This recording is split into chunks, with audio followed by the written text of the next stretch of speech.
Good evening and welcome to all of you. We're glad that you've joined us for Cappella at Reformed Evangelical Seminary.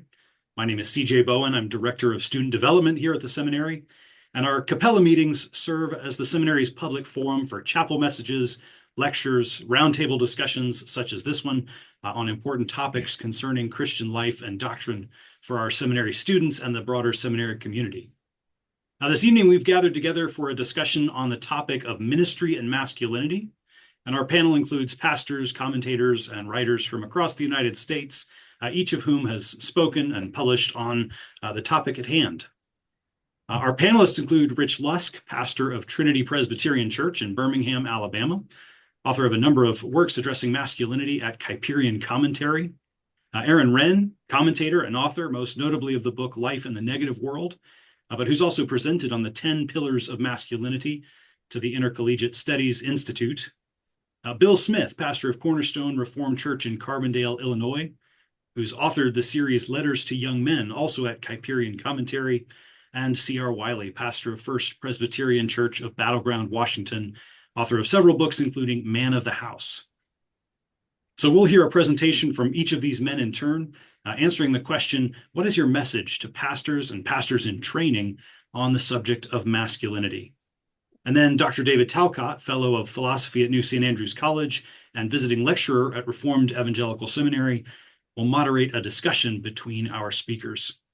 We're grateful to all of our speakers for joining us this evening, to all of you for attending. And so without further ado, I will ask the Lord to bless our time and then turn things over to Pastor Rich Lusk to open our discussion. Let's give thanks as we begin. Our Father and our God, we thank you for the opportunity to come together and to speak of these matters that are so important to your church, to those training for the ministry and those serving in ministry. This Easter season, we do remember that our call to masculinity is a call to take up our cross and also a call to look forward to the vindication of our efforts as we are united in the resurrection of Jesus Christ. Would you bless this discussion, give us wisdom and clarity as we pursue this topic together. In Jesus' name, amen. Amen. Pastor Rich Lusk, thank you for being with us. We look forward to hearing from you now. Yeah, great to be with you, man. It's an honor to be with these panelists. Looks like we got the old guys who are supposed to teach the young guys something about masculinity. It's all about looks maxing, right? I mean, if you're not hitting your face with a hammer, are you even a man these days? Thankfully, we've got Bill Smith here, who's been doing the looks maxing thing for a few decades. So you can see the glorious effects of it. No, actually, I'm just kidding about that. Looks maxing, of course, is very gay. In fact, I think adding maxing to the end of any word is gay. But I do think the question in front of us is a really important question because we live in one of the most effeminate societies in history. I don't think there's any question about that. We are witnessing what the lack of masculine leadership in a culture looks like all around us. And of course, just as we have lost masculinity in our culture, so we have also lost true femininity because really these two things go together.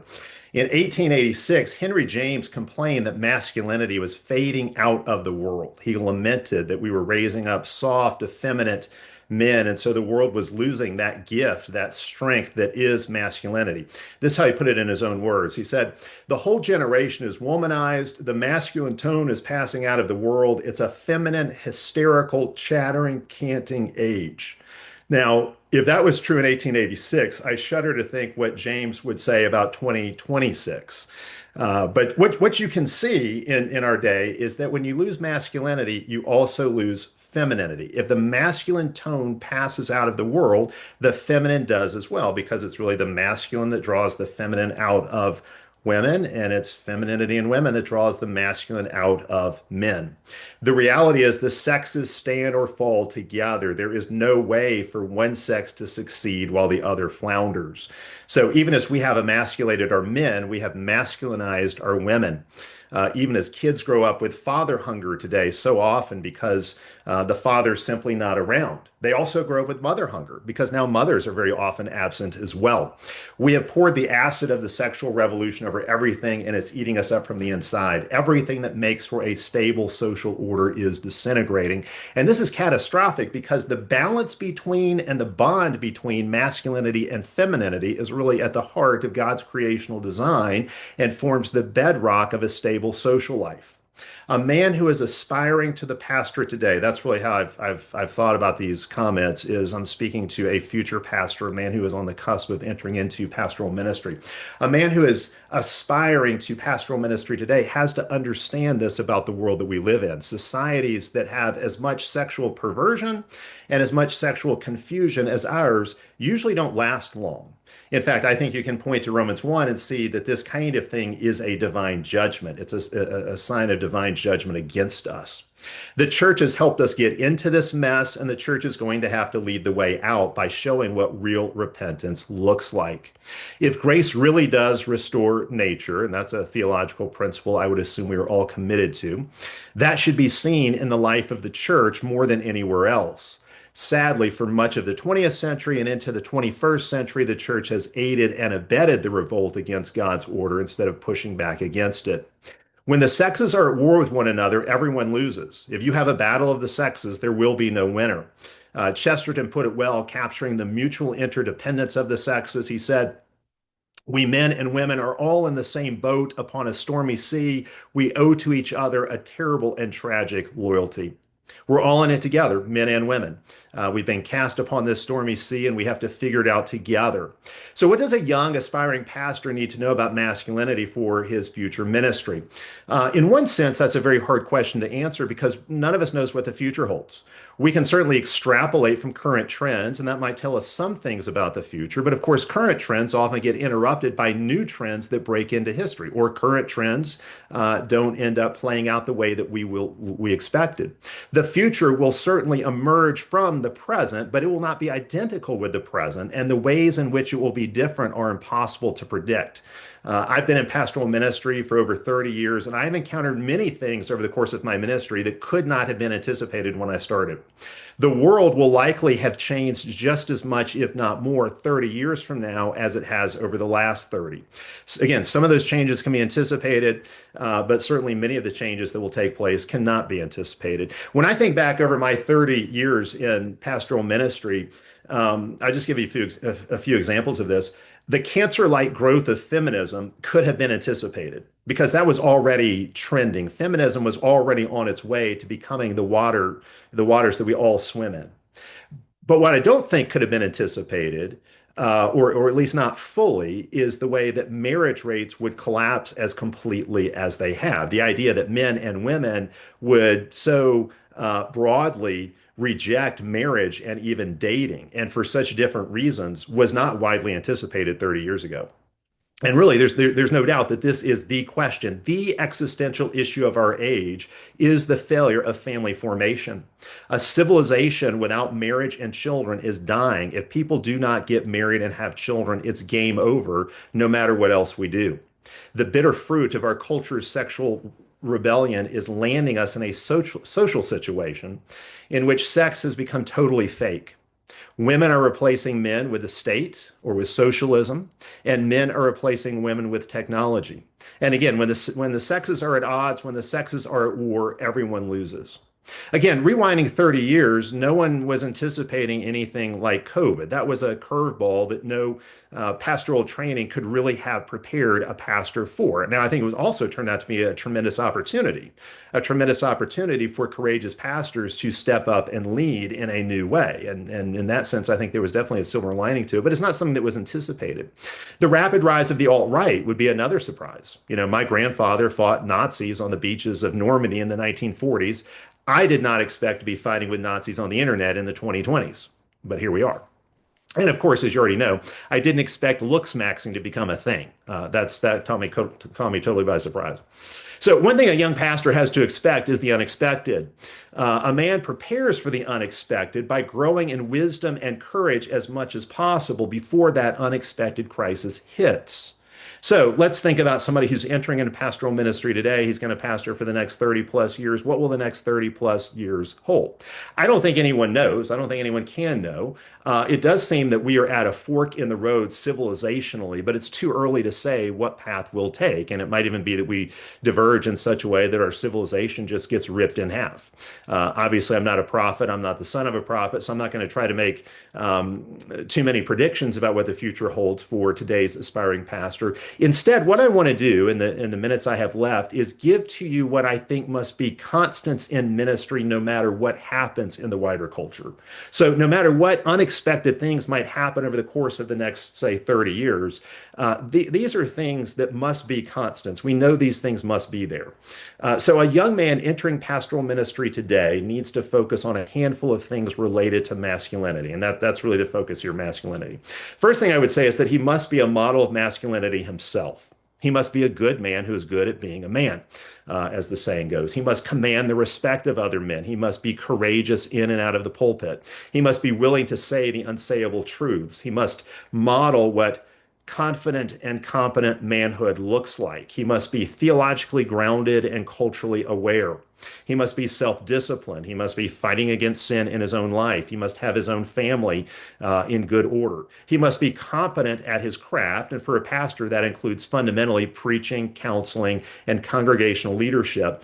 And those leadership skills are absolutely crucial because as a pastor, you cannot train other men to be leaders in their domain if you don't lead well in yours. Of course, masculine leadership for every man starts in the home. Think about what Paul says in 1 Timothy chapter 3 as he's giving qualifications for eldership in the church. He includes the husband of one wife, or more literally, a one-woman man. An elder must be a one-woman man. As a pastor, so something that I regularly tell young pastors is that when you're pastoring a congregation, your marriage is going to be under the microscope. The way you lead your wife, the way she expresses respect for you or disrespect, as the case may be, the happiness of your marriage or the lack thereof, the culture of your home, all of these are critical aspects in shaping the life and direction of your congregation. You're the pastor, you're going to be the pace setter for your people. Paul also says in 1 Timothy 3 that the candidate for elder must manage his own household well with all dignity, keeping his children submissive. Obviously, a man's family life is the training ground for congregational leadership. That's why Paul goes on to add, for if a man does not know how to manage his own household, how will he care for God's church? That is, if he can't lead the smaller household of his own family effectively, then he's not fit to lead the larger household of the congregation. And so I would say this, so you think about the young pastor entering into the ministry today, no matter what happens in the culture, your family culture needs to be faithful. No matter what happens in the broader culture, your family culture needs to be anchored to the gospel, to the scriptures. A strong family will make your pastoral work, your pastoral ministry, much more anti-fragile. Along with a strong family life, you're going to need strong friendships with other men.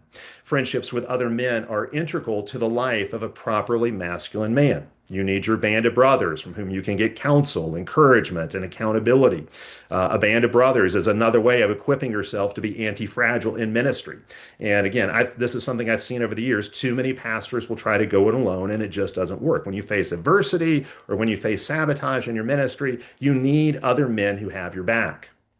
If young men are in crisis, this is one way to think about it. If we've got a lot of young men in our culture today, and even in our churches, who are in something of a crisis, I would say that man who's entering into ministry today, there's a sense in which you have to make your own life a visible solution to that crisis, a sign to other men that it can be done, so that you're modeling what you want the men in your congregation to become. A pastor must be a model of godly masculinity. That's where it begins. You cannot give to others what you don't possess for yourself. Here's another thing. The pastor of the future must show masculine courage by speaking truth in precisely those areas where so many pastors in previous generations have failed.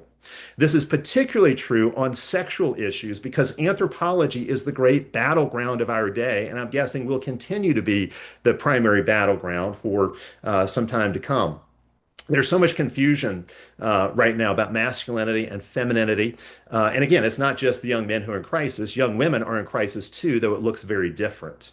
And all of this really stems from the fact that our culture has destroyed the scripts that people used to live by when it comes to finding a spouse, when it comes to the roles of husband and wife in marriage, when it comes to fathering and mothering. We've destroyed the scripts that people used to live by. Now, in the little niche Christian culture of which I'm a part of, and I would guess this is true of our other panelists and maybe everybody here, we've largely preserved those scripts. And so in my church, you got lots of people getting married young and having kids very early on, and people understand what a husband is, what a wife is and all of that. But those scripts have been destroyed in the wider culture, and that's something a pastor has to be aware of.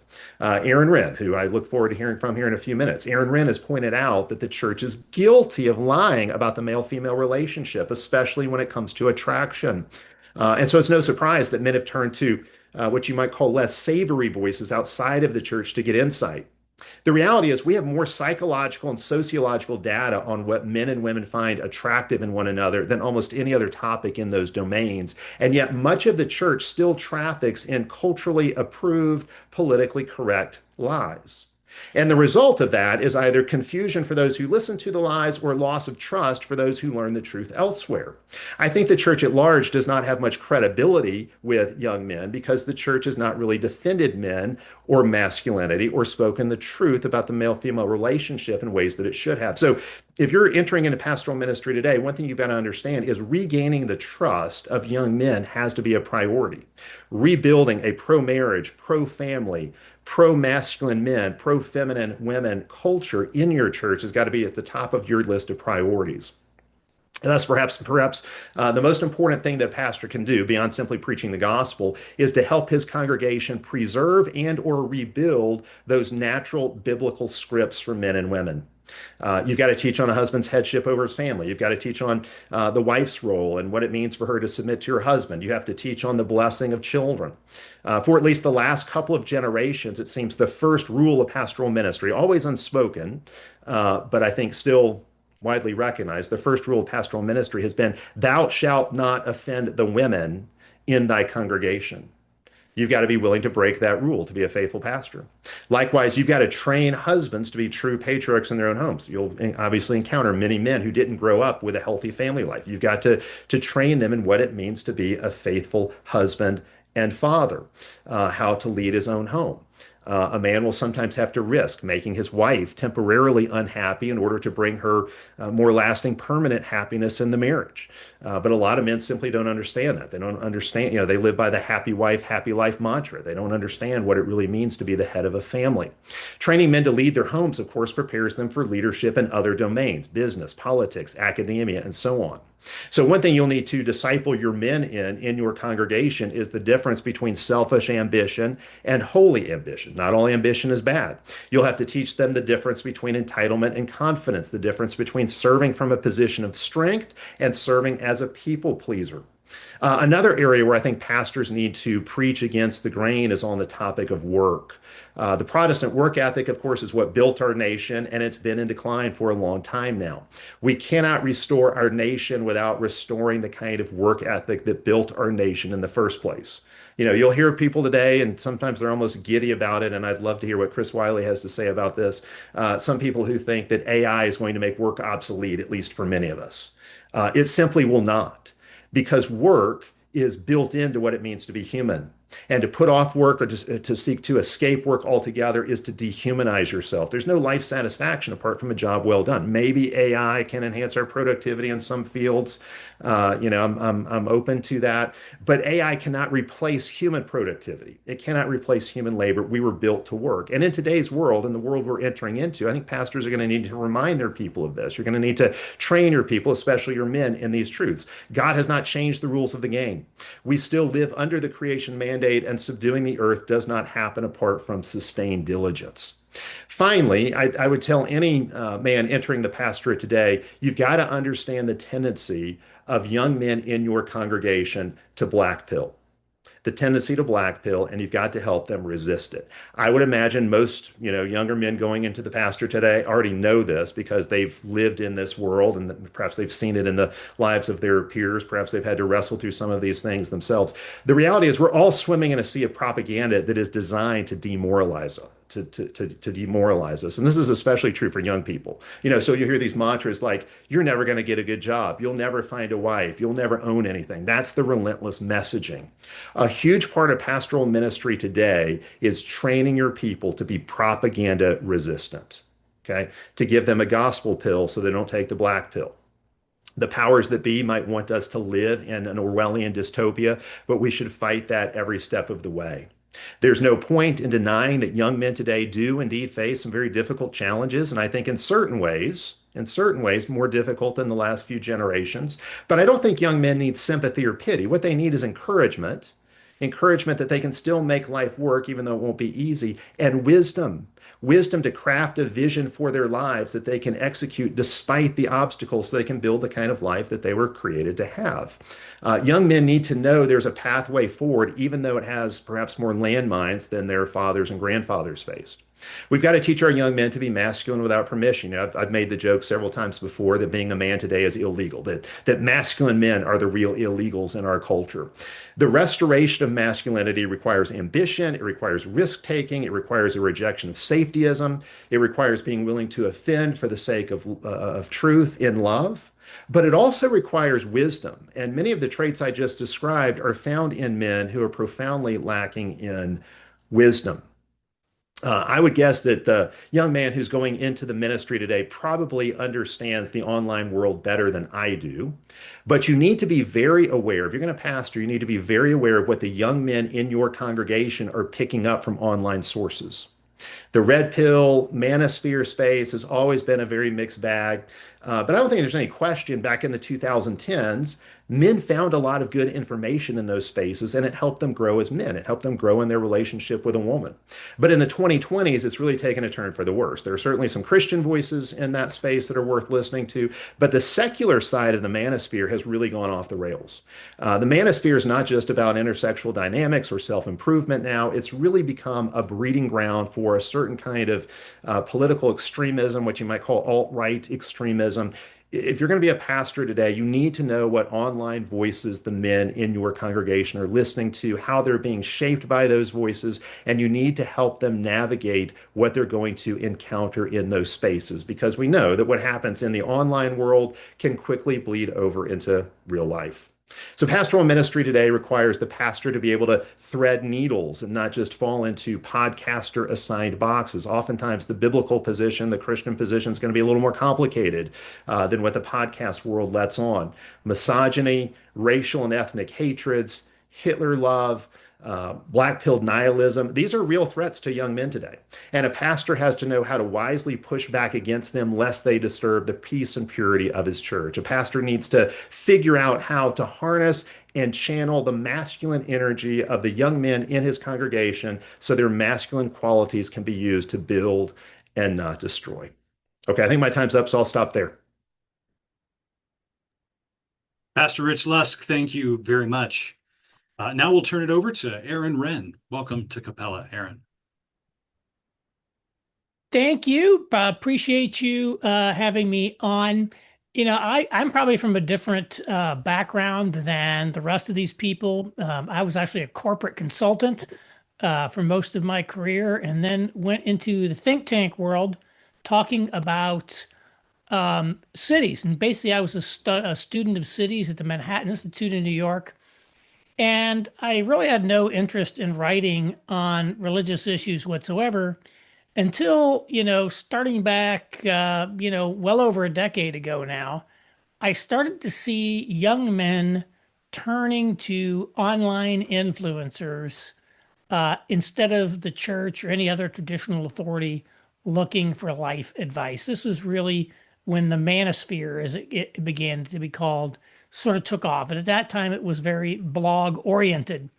And it can be very difficult to explain to people what this is because you might have an influencer that had tens or hundreds of thousands of people following them, but no one's ever heard of them. But then when Jordan Peterson got hot, all of a sudden you could say, oh yeah, there's this guy, Jordan Peterson, who's got millions of people following him. And then Joe Rogan and all these other guys came along. And I really said, what's going on with the church? That young men are basically tuning out of church. It was well known that, the church was predominantly female, 60-40 female, basically. And why are men not interested in church? Why are they so interested in this? And that's still a question that I have, to be honest. Jordan Peterson came in and basically ate the church's lunch in terms of reaching young men. And yet there's remarkable little curiosity about how he did it. And so I decided to start researching this, and that was sort of my entree into writing about men's issues. I wanted to help the church become more competitive in the affections for young men.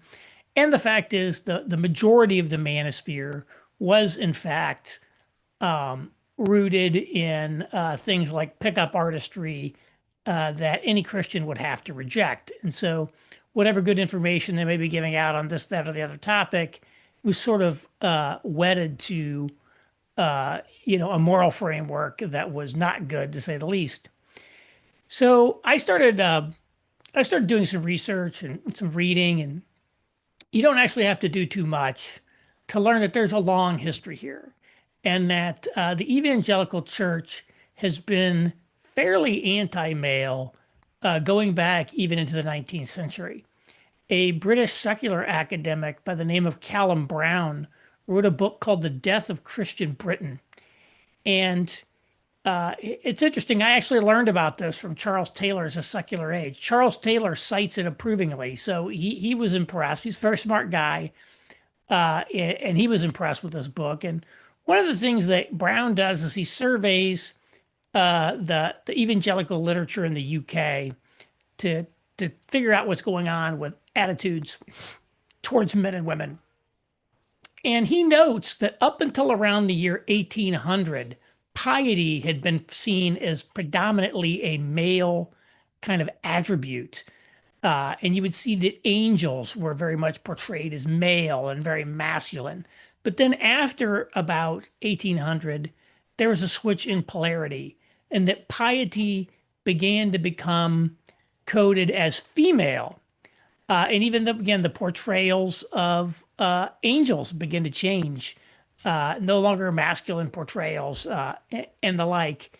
And what ended up happening in the 19th century is that evangelicals began to see men as the source of the world's problems, and particularly as the primary threat to his wife and children, whereas the woman was effectively the moral guardian of society, of the family, often not even fully fallen in a sense. Rarely, for example, in the stories of the era, like the fictional literature, men were really in danger of the fires of hell up until a dramatic conversion at the last minute, whereas the women may have been suffering because of the men in their lives. They weren't actually all especially sinful, and their sort of conversions were taken for granted. So what's going on here? Well, what's going on is the Industrial Revolution, right? So we have the growth of cities, urbanization, industrialization, and there really were enormous social problems, many of which were caused by men in that era. Men would go to work in the factory, they're no longer in the home, they get paid, they come out, they gamble away their paycheck, they drink away their paycheck in the saloon. Their wife and children are suffering as a result of this dissipation of money or neglect, and getting involved in gambling and fighting and alcoholism. The children were unsupervised, boys running in the streets, going crazy. And, especially early in the Industrial Revolution, I would say there was definitely a legitimate problem there. Of course, we ended up with things like the temperance movement and, the anti-saloon, a lot of other stuff. And so this sort of made its way to America as well. And Brown notes that, nowhere did the evangelical literature make a bigger impact, not just in church, but in the broader society, in what he calls the demonization of men. And this is something that very much got kind of written into the ancestors of the evangelical church and carried forward, I think, even into today's world. And definitely the demonization of men, and particularly seeing men, and exclusively men, as essentially the source of all the problems in the home. It remains very much there. So evangelicalism has been very anti-male in terms of its teachings for quite some time. And there's been a lot of other writing on the subject. A guy by the name of David Murrow wrote a book called "Why Men Hate Going to Church," and one of the things he notes in there, of course, besides the fact that the women make up the majority of the church, is that women are the primary purchasers of virtually all evangelical media. They are the target market for evangelical media. He mentions that the sort of audience avatar, if you will, of the K-Love radio station is a 30-something suburban minivan driving mom. I think they've even given her a name. It might be Becky. I don't remember what it is, but there's some name, but that's their audience avatar. And of course, women in our society, women are the primary consumers of lots of stuff. I mean, even a lot of husbands, the things that are ostensibly consumed by men, everything from your brand of shaving cream to the clothes you wear, a lot of times are picked out by their wife. And so anybody who wants to market to make money is obviously going to market to women. And certainly women are basically the primary customer group, I think, for evangelicalism. We see, I think in general, it seems to be, I don't know how much there's been a hardcore research on this, but it seems to me that it's typically the wife who determines where the family attends church and thus where the family's tithe money goes. And if she becomes dissatisfied with a particular church, they may switch to someplace else, where a lot of men maybe are a little more passive in that regard, even if they are, they're a baller in other aspects of their life, or they're even leading in their home well. I think a lot of men see sort of the religious domain as that's the woman's domain, as part of the domestic sphere, where the family goes to church, just as sort of the home is kind of her realm, and the church. So it's like, she gets to pick where the family goes to church. And so naturally the sensitivities there go into it. So those are some of the things that play into it. And then the thing that I noticed very much about the manosphere versus the church was that the manosphere just flat out was giving a lot more very accurate information about intersexual dynamics. And dating, marriage, and of course for the pickup artist, having sex. The sexuality, that part of our being, is very primal. And if you're what they call the average frustrated chump who can't get women to go out with you, or who's had a string of failed relationships that just weird things started happening, and your wife became your girlfriend became you couldn't figure it out. You couldn't figure out. And all of a sudden you stumble across this website that gives you a completely counterintuitive paradigm to anything that you ever heard before. It seems too ridiculous, but then you put it into practice and it works. You're going to think that guy is a prophet, and you're probably going to take in everything he says, even the stuff in the moral dimension that shouldn't be true. And conversely, you might find yourself getting extraordinarily angry and bitter at many of the things that you've been told by the church. So the church tends to promote the idea, for example, that women are interested in marrying a servant leader. And who is the servant leader? He's somebody who's on fire for God. That's like the first thing you got to be. You got to be on fire for God. You have to be, someone who's kind, who very, supportive and affirming of the woman that you're with, that you're interested in like helping out with the home and kids, and that you're conscientious at your job and you're working hard and all those things. And that's what women want to be with. And one time, one pastor even once made away the claim, I keep saying it, godliness is sexy to godly people. Well, the manosphere would say that stuff is completely ridiculous. None of those things at all are attractive to women whatsoever. Instead, women are attracted to a very different set of characteristics: power and status, confidence and charisma, looks and style, and resources like money.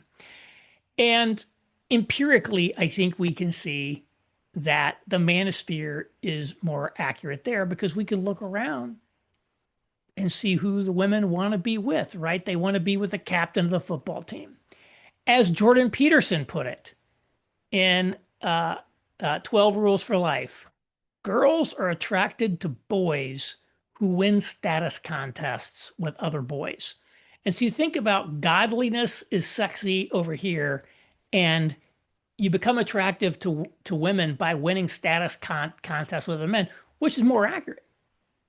Who's going to turn? There's no, of course, people are going to go to Jordan Peterson, not going to go to the church. What the church did essentially was conflate two different things.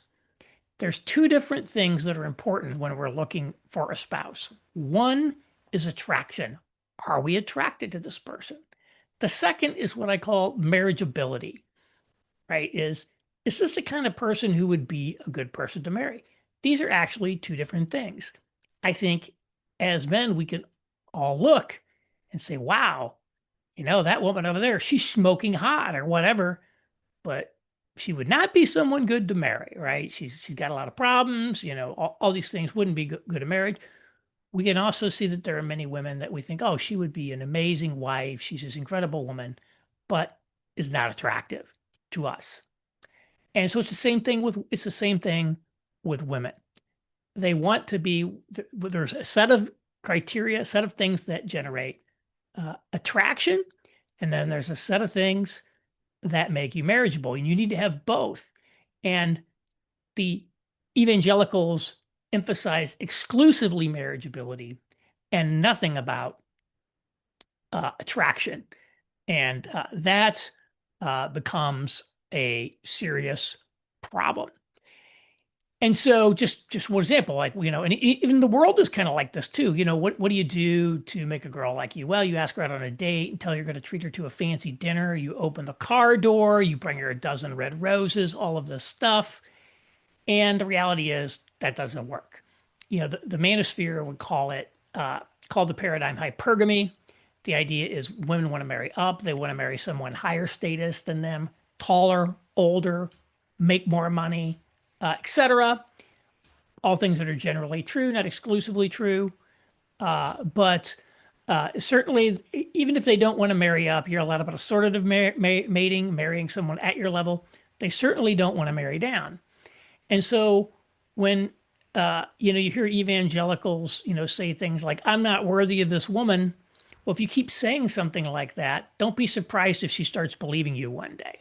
And so that's why these vague complaints from women in marriage also often lead evangelicals into very counterproductive responses. Now, this is not like marriage counseling here.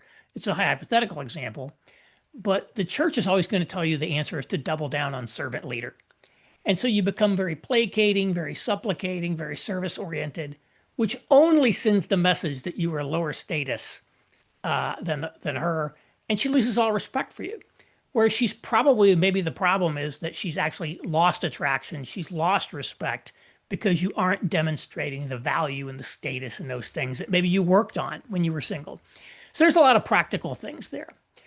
The church's teachings on servant leadership also, really is a way to essentially take the biblical concept of headship for complementarians who don't want to affirm a sort of egalitarian, gender view of the world.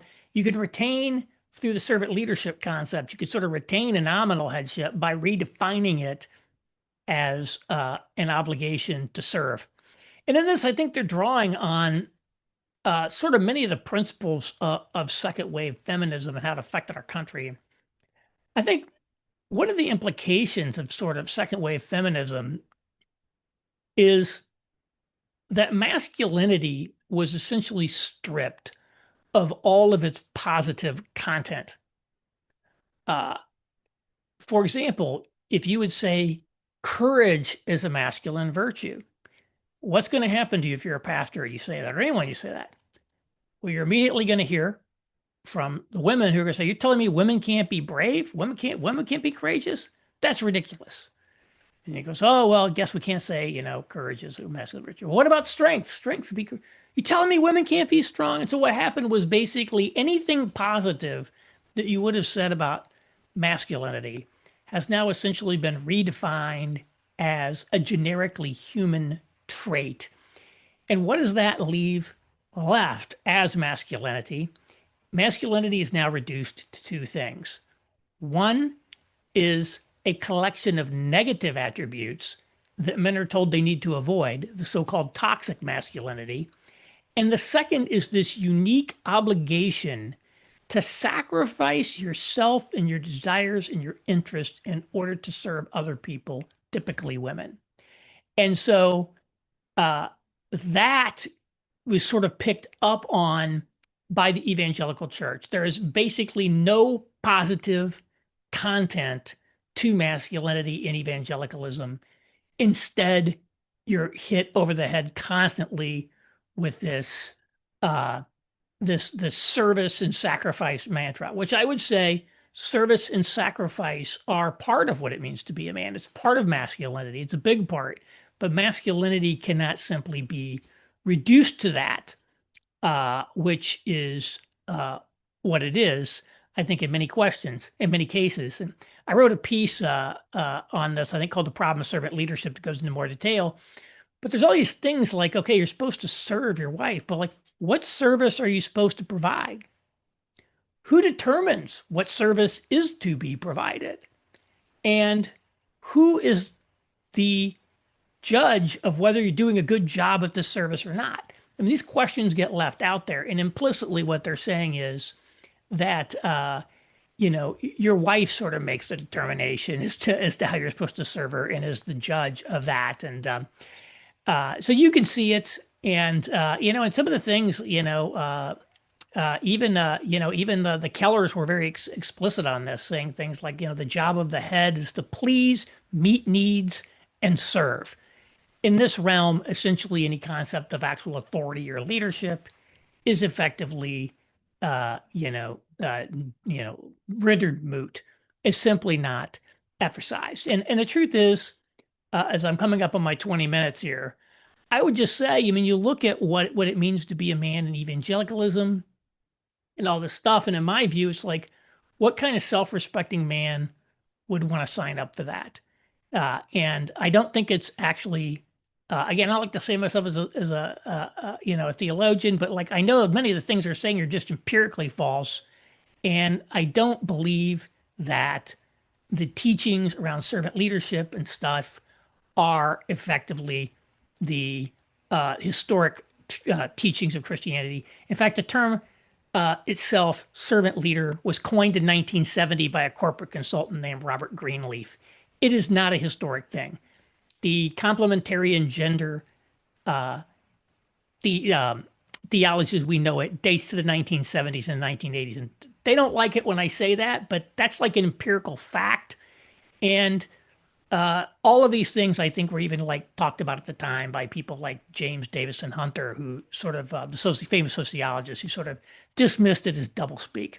So again, I don't know what the right per se theology is. I don't think it's like 1950s American social norms by any means.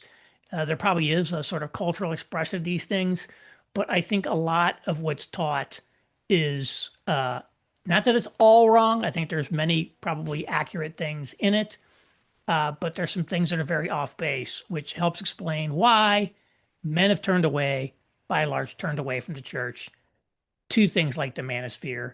And by the way, there's no streaming of young men into the church today. If anything, there is maybe small, nascent. The main reason there has been a narrowing of the gender gap in church is an accelerating abandonment of the church by women. So I guess I will just stop right there and turn it over to the next speaker. Aaron Renn, thank you very much. Next up, we have Pastor Bill Smith. CJ, thank you for the invitation. Rich, Aaron, thank you so much. for your presentations. I'm going to switch a little bit and focus on your future pastoral leadership and why being male is not enough. Now, I do believe that all of us here agree that the office of pastor is a male-only office. And there are reasons for that, to which I'll make reference later in my presentation here. However, being male is not enough. We need masculine pastors. Churches need the masculine presence to reduce the chronic anxiety that fills the air in our society and lead the congregations in a positive direction.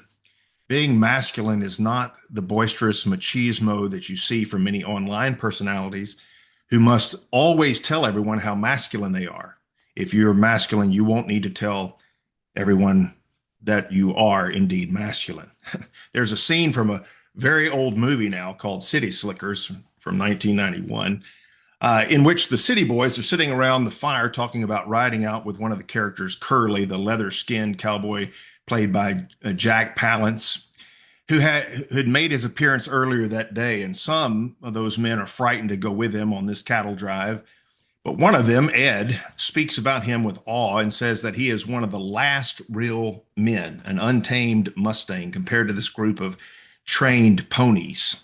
Curly is far from a perfect man, to be sure, but he had a masculine presence that provoked immediate respect and either drove the fearful away or inspired others to be better, all the while making the lone woman in the group feel safe. Now, a masculine presence is not a technique. It is a character, and it is a character we desperately need to lead our churches. This character can be and must be developed in men who desire to be pastors. These principles can and do apply to all areas of leadership in the home, in the workplace, and in society. However, I'm going to focus on the ecclesiastical necessity. Without masculine leadership in the church, chronic anxiety will rule and destroy a congregation. Now, some of you might be familiar with that phrase I've used a couple of times now, chronic anxiety, from Edwin Friedman's book, The Failure of Nerve, or Joe Rigney's more biblical framing of Friedman in Leadership and Emotional Sabotage. This is that flammable atmosphere in the room that will explode when somebody strikes a match, and the match striker, is always blamed.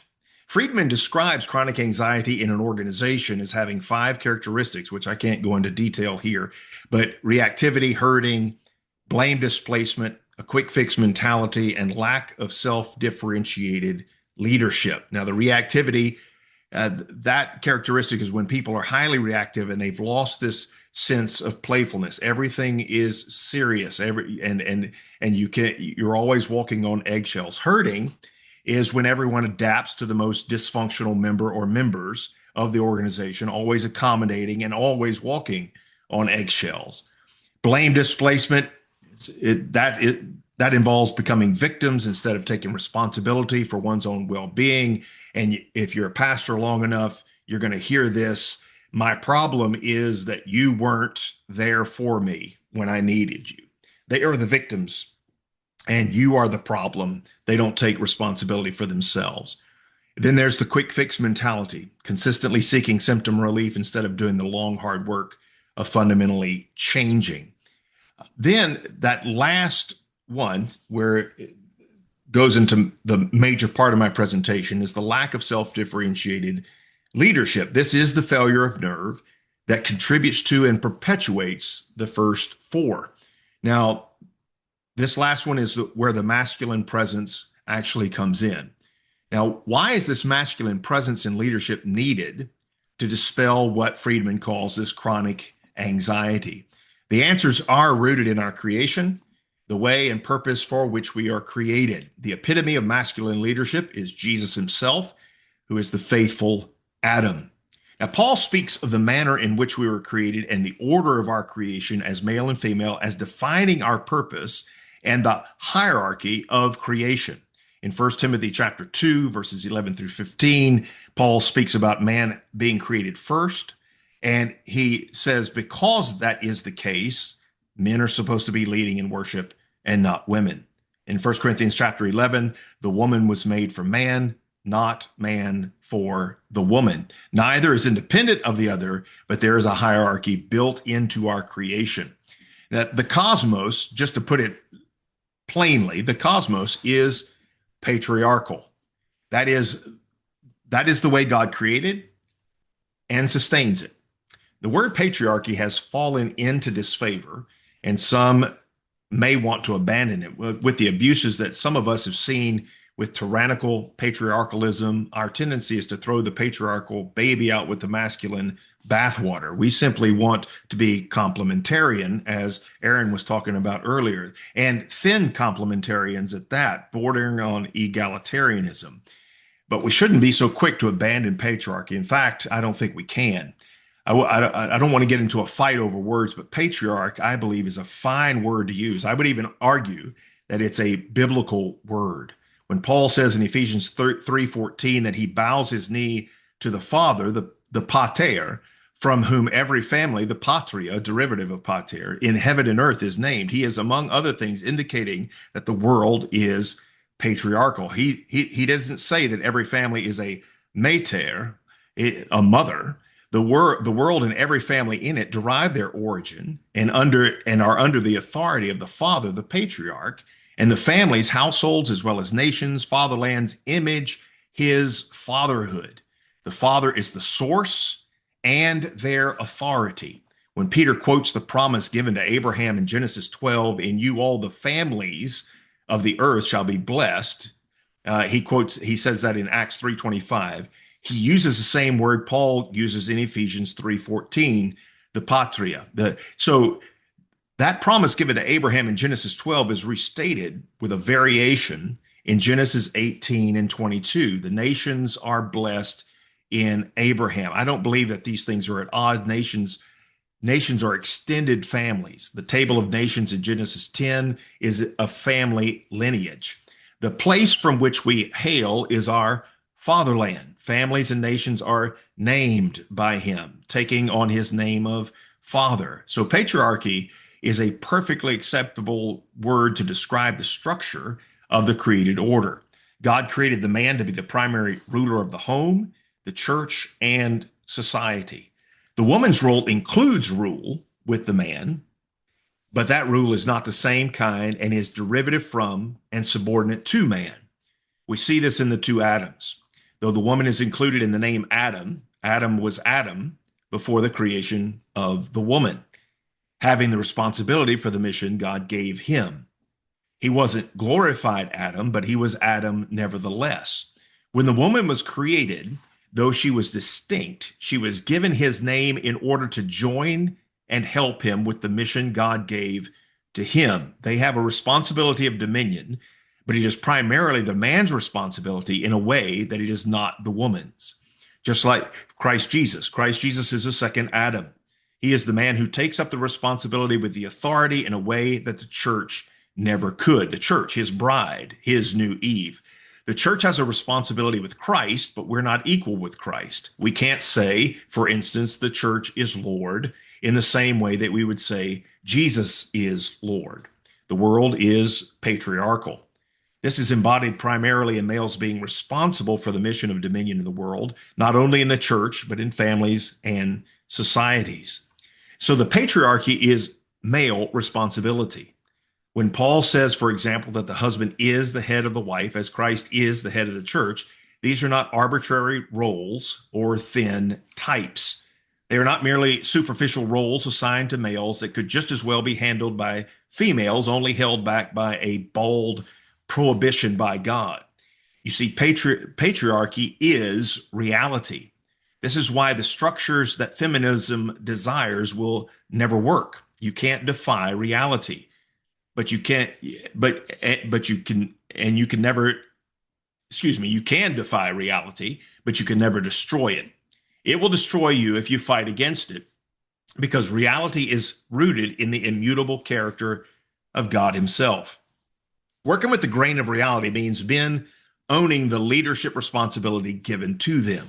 So to sum up here, men are called to lead, women are called to help. Men are called to initiate, women are called to respond and complete or glorify. Men advance and take the land, setting up and protecting walls or boundaries. Women work within those garden lands, making them beautiful. Now, this is not only true in marriage, but it is also true throughout societies. And where it is ignored, we do so to our peril. While masculine leadership is the standard throughout all societal structures as embodied in this archetypal relationship, something that we can tease out through doing biblical theology, masculine leadership in the sanctuary is not something we have to tease out, even though we do need to consider the setting. The Garden of Eden, was a sanctuary, the place where God would meet with man at the trees that were in the midst of the garden. The fruit of those trees was sacramental fruit, the tree of life being the fundamental sacrament given to man. Before the woman was created, God created the man, gave him the mission of dominion, planted the garden, gave him access to the tree of life, forbade the tree of the knowledge of good and evil, and told him to work and guard the garden. And after this, remember, order is important, the order of our creation. So after this, God created the woman to be his helper, to help him complete his mission. Because she is created in the garden, she becomes a part of the garden ministry. He is to work, guard, and make fruitful. His leadership is for her as well as the rest of creation. She and the world need this masculine leadership. This is a fundamental need in the world. That masculine leadership is summarized in the two duties given to man before the woman was created: work and guard the garden. Masculine leadership covers much more than one could put in a simple dictionary definition. Work and guard assume many strengths and skills that need to be developed and are expansive to the whole of what it means to be a man. Now, recognizing these limitations, let me summarize masculine leadership as the responsibility coupled with the authority to protect and provide for the feminine so that she can have the safety and provision that she needs to help him complete his mission. He glorifies her through protection and provision, and she glorifies him through glorifying what he gives to her. Now, interestingly, the feminine is both the dirt from which the man comes, the earth, the Adamah, as well as the woman who is created to be his helper. Adam is a husbandman to the earth and to the woman. He provides for and protects both so that they can help him bring his mission to completion. Masculine leadership provides direction and purpose. This is done archetypically in the creation and in Christ giving his church the commission to disciple the nations. Masculine leadership equips with resources. Christ provides the church with the Spirit as well as the gift of pastors and teachers who empower and equip the saints for the work of the ministry, respectively. Now, these masculine responsibilities to work and guard garden ministry are made later as the Levites are given the same charge with regard to the tabernacle, the new post-fall garden complete with trees and cherubim. Work and guard are the priestly ministry. The same two commands given to Adam in Genesis 2:15 are repeated concerning the Levites in Numbers 3. So Adam is a priest in the sanctuary. One of the priest's duties is to teach. Adam, having received the word, was to teach his wife about everything, including trees. When it was time, Adam would give the fruit of the tree to his wife.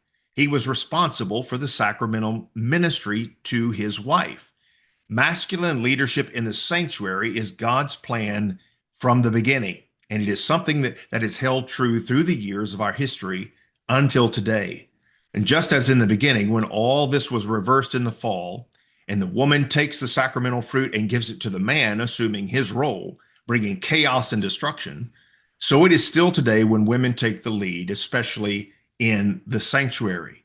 This order of creation defines the nature of masculine-feminine, male-female relationships. We are oriented to one another in terms of God's created order. The man is created to lead, to be a protector and provider, and the woman is oriented to the man so that she needs his masculine protection and provision, whether she wants to believe it or not, or whether he wants to believe it or not. She is able to fulfill her purpose when the man fulfills his. She is created with this need for masculine leadership, and when it is not present, it creates anxiety. The relationship between the pastor and the elders who share some of his ministry The relationship between the pastor and the congregation is a masculine-feminine relationship. Now, what might get confusing here is that the church is made up of men as well as women, yet as a whole, the church is feminine. This is because masculine-feminine relationships are not always strictly male-female relationships. While the masculine-feminine relationship is derived from the archetypal relationships between the man and the woman, masculine-feminine relationships can also be between those of the same sex, or even females taking a masculine role and males taking a feminine role. Let me explain, for instance, when Paul speaks about the relationship between the Father and Christ in 1 Corinthians 11, he uses this as an analogy of the authority structure between the man and the woman in the church. And so Christ stands in that feminine position there in 1 Corinthians 11. Moses stands in a masculine relationship to Joshua as his deacon, who occupies the feminine position. A general stands as a masculine to the feminine colonel in the military. A mother stands in a masculine relationship to her minor son, who is to obey her. Pastors are in a masculine relationship to the church as a whole, even though there are many males within the church. Pastors also stand in a masculine relationship to the feminine elders and deacons, though they are males. While all masculine-feminine relationships aren't male-female relationships, all masculine-feminine relationships are derived from the original male-female relationship. Consequently, the need for masculine leadership relies upon males. Women are derivative from and oriented to the man. So, for instance, in a home, the woman is better able to exhibit a masculine presence with her children when her husband is providing her with masculine leadership. She is less anxious because she is safe with him. This provides her the ability to be a better mother to her children. So while women may occupy masculine roles in some relationships, they are still dependent upon men giving them what they need to do so. When men don't fulfill their responsibilities, women are burdened in ways they were not created to bear. As pastors, we are stand-ins for Christ of the congregation, his representatives. We have a responsibility to lead, teach, protect, and provide, or to put it succinctly, shepherd the flock of God, as Peter says. Good leadership doesn't always mean that the woman will respond faithfully. If Yahweh's bride didn't respond faithfully to him always, should we expect that she will always respond to his representatives faithfully? Our responsibility is to provide everything God has called us to provide so that the woman, our congregations, have all the gifts that they need to do what they're called to do, to equip the saints for the working of the ministry. Whether the congregation admits it or not, they do need and look for the pastor for leadership. Now, sometimes we get confused about this because of the way they act toward us, always pushing us, always testing us. And this is understandable at one level. In the beginning, the woman was thrown under the bus by the man who refused to lead. And since that time, she's been anxious about his leadership, whether or not he has the strength and fortitude to lead. If the serpent comes, will he just hand me over to him again? Occasionally, sometimes consciously, sometimes unconsciously, she will test the husband, challenging him to see if he has the resolve to stand up to her and tell her, no, you may not do that.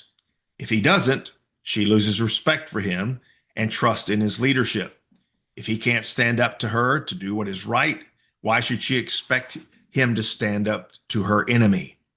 There are many aspects of our leadership that will be challenged by the congregation.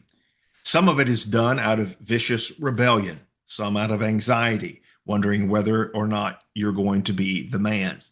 Dealing with anxiety like this with your own wife in your home has its own challenges. But your household, as Rich mentioned earlier, your household is the training ground for your relationship with the church. For you must rule your own household well so that you can know how to rule God's household, as Paul says in 1 Timothy 3. Dealing with this anxiety with the congregation takes it to a whole new level of difficulty as multiple relationships are involved and the dynamics are intensified. But if our congregations are going to have a chance to do what is right and be steadfast in the midst of an ever-changing, highly anxious world, we must provide the leadership that they need, which will include enduring these tests. So the need of the hour is deliberate, self-conscious, faithful, obedient masculine leadership from men. Women can't do what we are called to do. To abdicate our responsibilities as men, forcing women to step up, whether through our laziness or some misguided idea of female empowerment, will continue to create explosive situations in the church as well as other areas of societal life. Steadfastness depends upon being men. So I encourage you, young men, cultivate those qualities of masculinity. Thank you. CJ? Pastor Bill Smith, thank you very much. Pastor C.R. Wiley, we look forward to hearing from you now. Thanks. It's great to be with you. Thanks, CJ and the rest of the guys.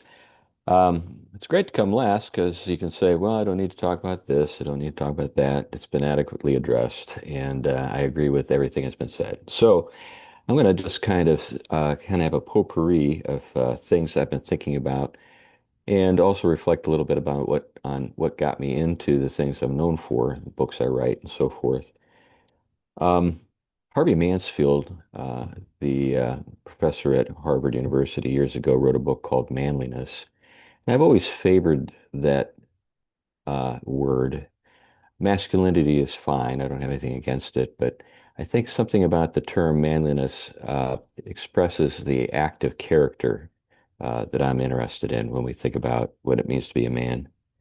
So that has, and I'll return to that in a minute and reflect on it a little bit more because there's actually something that Mansfield's doing there that draws on Latin, and I'll talk a little bit about that.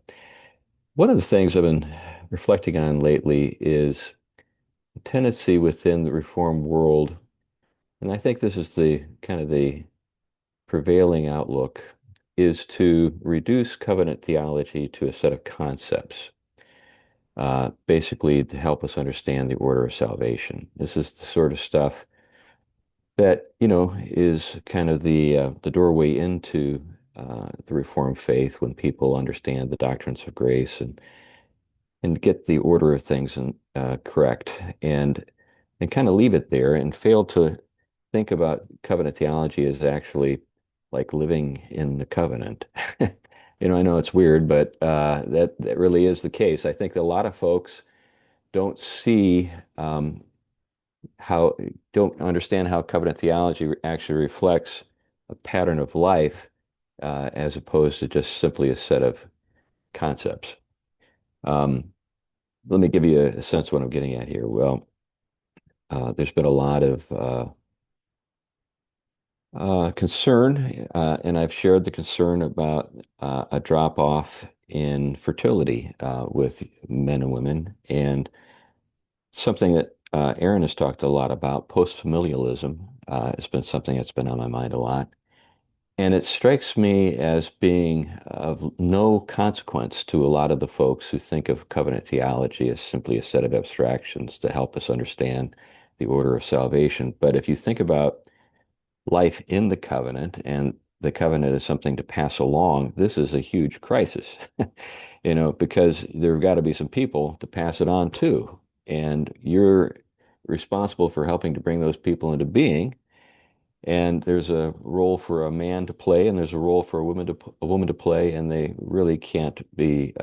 You can't exchange those roles. They're just biological realities. So even with all of the goofiness that we have with transgenderism and all that kind of stuff, it's all kind of LARPing. It's not real. I mean, people pumping themselves full of stuff to make themselves appear to be the opposite sex, but we know at the cellular level, but at other levels higher, particularly as it relates to reproduction, it's all just a fraud. And there's something to biology that I think that we've lost touch with, and that biology is a calling. It's not just simply a fact. There's a sense in which being a man means being born with a bag of seed to sow. And that's just the way it is. And then there's the fact that women are the fertile ground upon which the seed is cast. And there's just simply the way it is.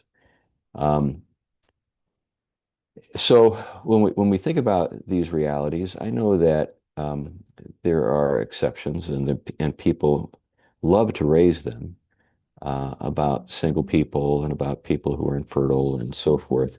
But when you start building your society around the exceptions rather than uh, the things that really make for a society and make it possible, you've introduced a kind of false assessment of kind of the lay of the land and what really needs to happen in order for a society to function. And the society I'm thinking about is not just simply the larger society, but the society of the church. Um, as we think generationally, Big Eva, I love that term that Carl Trueman cooked up. Big Eva is all about conversionism and takes reproduction for granted. It just thinks of it as incidental. You can have kids or not, whatever. It's up to you. We just kind of defer to you, rather than seeing this as a calling that's not only implicit in our biology, but explicit in Scripture to be fruitful and multiply. We need to remind people of this stuff. So manliness means doing what only men can do. Helping to sire children. I remember one time I was challenged by a feminist, and she asked me, she said, "Is there something that men, what is it that men can do that women can't do? Just give me one example." And I said, "Well, sire children." She walked away. She didn't even respond. She had to concede the point. Anyway, that's part of the story. But there are a range of things that follow if we're not going to make, qualifications, qualifications, caveats, death by 1,000 paper cuts. I don't know if you're familiar with that expression, but the idea that we concede too much ground to the exceptions. Um, the norm, which means what is normally the case, is what you build a society around, as I noted earlier. And just kind of give an example, there are lots of things that I can do that my wife can't do. Okay. And there are things my wife can do that I can't do. And I'm glad that she does the things that she does. And I'm pretty confident she's glad I do the things I do. I've been wrestling for a couple of days with a brush hog. This thing is like a tank. I've got a few acres out here on the East Coast. I'm in Connecticut today, and did a lot of clearing of just all kinds of stuff that's just painful to walk by, and cleared it out and opened up some space. And it's been great. But I want you to know something. And I'm not saying that this makes my wife less human, but my wife could not have done what I did over these last few days. Just physically, it would be beyond her. I don't care if she spent years in the gym. She simply could not have done what I did. That's the kind of common sense kind of starting point that I think we need to return to. And one of the things that got me thinking along these lines was simply the household codes. So I've reflected a lot on the household codes and books I've written. But the household codes in Ephesians and Colossians are just like anathema to Big Eva. I don't think I can remember a single time when they were read from the pulpit when I was in that world. Um, and I came to the conviction that the Apostle Paul knew more than I do. And so I thought, well, he must know something about the nature of reality that makes the household codes like um, kind of central and not just peripheral and cultural in character. And so I dug into them, and I think that I grew in my appreciation over time for the um, the transcendent character of those codes. In other words, that they're not merely a reflection of a cultural moment that we can look back at and kind of look down our noses at and say what benighted people lived in the classical world. Um, the stuff that was taken for granted with the household codes was taken for granted right up to the Industrial Revolution, as Aaron mentioned. And the task that I set for myself when I worked on that research and the writing was, how can we recover the household codes, sort of the inner logic of the household codes, and apply them to the modern world? Because it is a different place. Um, Things are different, and you're not going to just simply do what they did in the past. You're going to have to adapt. So that's been an interest of mine for a while, and it's influenced my ministry. When I think about manliness, and I think about the nature of the household, and I think about sort of the larger reality that Bill was talking about, the cosmos. Um, the book I wrote called Man of the House is really about yeomanry. It's about kind of the way of thinking that uh, independent, propertied people in the past took for granted and sought to pursue in terms of how they live their lives. And so that's been, something that I've been involved with doing myself, but also encouraging other people to do it. And then the big picture, which is the cosmos, which is the household work of the cosmos, which is an attempt to understand that what we're trying to do at the micro level is actually a reflection of the big picture, the macro. So microcosm, as Bill was getting at. Something that I'd like to reflect on a little bit. And it ties into something that was published by Anthony Bradley that Aaron shared on his Substack that I think is really good. I've not been a huge fan of Anthony, but I kind of agree with him maybe 70% of the time. But I think he's really hit it out of the park with this particular piece. I don't know if you saw it, but the image that comes with it.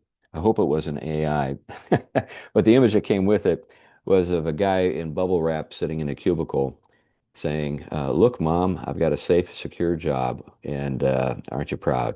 And I thought to myself, "How pitiful."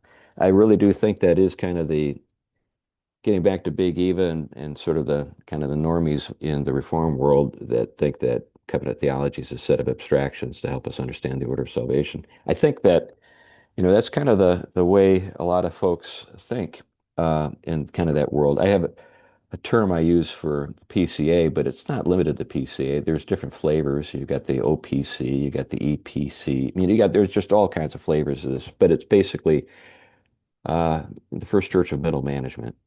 It's basically we basically produce employees of middle management types, and we're happy with that.